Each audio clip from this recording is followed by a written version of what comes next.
Hola, ¿cómo están? Espero que muy bien. En esta ocasión vamos a ver las componentes rectangulares de un vector en el espacio o vector R3. Como ya habíamos visto en los vectores en el plano o vectores R2, las componentes rectangulares son aquellas en las que se descompone un vector dado, que son sus componentes en X y componente en Y. En este caso, cuando ya estamos en el espacio, ya manejamos los tres ejes, X, Y y Z. Entonces, las componentes serían de esta forma. Para un vector F, tendríamos la componente Fx en Y, haciendo mención a sus vectores unitarios, más Fy en J, más Fz en K. Esto es lo que vamos a agregar. Esto ya lo habíamos visto.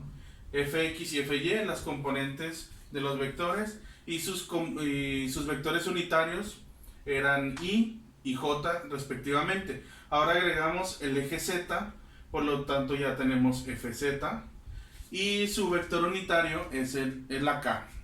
¿Ok? ¿Cómo vamos a determinar estos valores? De esta manera. Para la componente fx en y, multiplicamos el valor del vector f por el coseno del ángulo x, ¿sí? Que es lo mismo que hacíamos para determinar las componentes rectangulares de un vector en el plano. Para determinar fy en j, multiplicamos el vector f por el coseno del ángulo en Y. Y para la componente en Z, hacemos lo mismo exactamente, multiplicamos el vector F por el coseno del ángulo en Z. Ahorita les explico esto de ángulo X, ángulo Y y ángulo Z. Vemos cómo lo sacamos. Los cosenos de estos ángulos, X, Y y Z, se llaman cosenos directores, porque usamos solamente la función trigonométrica de coseno y pues son las direcciones en las que se encuentra ubicado el vector resultante en nuestro espacio. Bueno, aquí tenemos estas imágenes que nos muestran estas primeras tres. Es la referencia de un vector f en el espacio. Aquí ya está en el espacio. Contamos con los tres vectores, con los tres ejes, perdón, X, Y, Z. Tenemos el vector F. Con respecto a Y, tenemos un ángulo que se llama teta Y o ángulo Y, es este mismo que mencionábamos aquí, para ver o para ubicar el vector F en el espacio. Este vector F realiza una proyección tanto al eje Y, que es el que está en vertical, como hacia el plano horizontal, o lo que podríamos llamarle el piso, ¿sí? Entonces, aquí en este plano, que es el plano XZ, vemos una proyección. Con respecto al eje X, tenemos una separación que le llamamos teta, o sea, es un ángulo nada más que separa el eje X de la proyección del ángulo F. Este es el ángulo Y, porque la proyección me da directamente al eje Y. En este caso la proyección me da al plano XZ. Por eso este no es teta X ni es teta Z, porque es la proyección, no el vector. Ahorita lo explicamos mejor. En esta siguiente imagen tenemos la proyección ya definida sobre el plano XZ y le llamamos FH. Es la misma línea que veíamos aquí, se llama ahora FH. Y la proyección que hace el vector F sobre el ángulo Y, que era lo que les mencionaba, es la componente FY, ¿sí? Y está dada por el ángulo teta Y, que es lo que tenemos en este caso.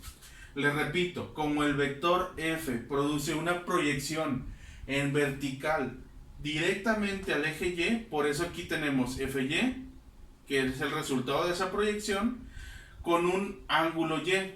En este caso, la proyección es sobre el plano, ¿sí? Si lo vemos desde arriba, es sobre el plano XZ, no sobre el eje X, no sobre el eje Z.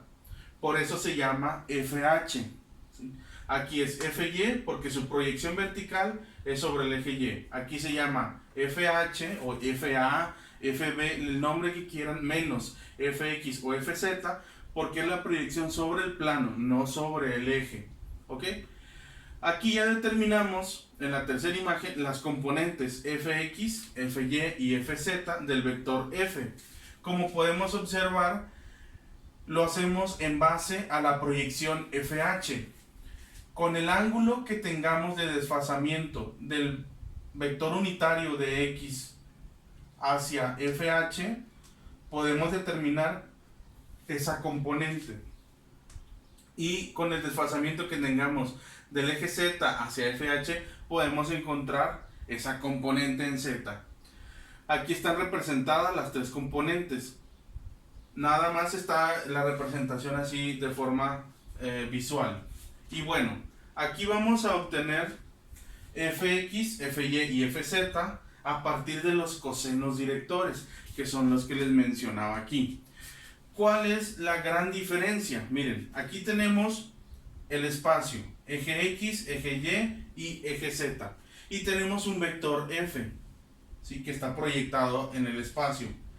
El ángulo que hay entre el eje X y el vector se llama ángulo X o teta X, pero tiene que ser desde el eje hasta el vector. En este caso, o como podemos ver, este ángulo, como no es hacia el eje X, por eso no se llama teta X, porque es hacia el plano, hacia el espacio que hay entre X y Z.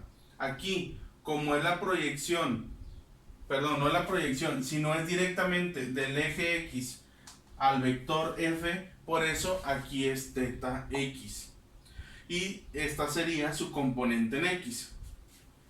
Si tenemos el mismo vector, va a ser en los tres casos. Si tenemos el vector F con su proyección, bueno, con su desfasamiento, su ángulo hacia el eje Y, por eso se llama teta Y esta sería su componente Fy. Y en este caso, el mismo vector F, su desfasamiento con respecto al eje Z nos va a dar el vector, el ángulo teta Z y la componente Fz. ¿Sí?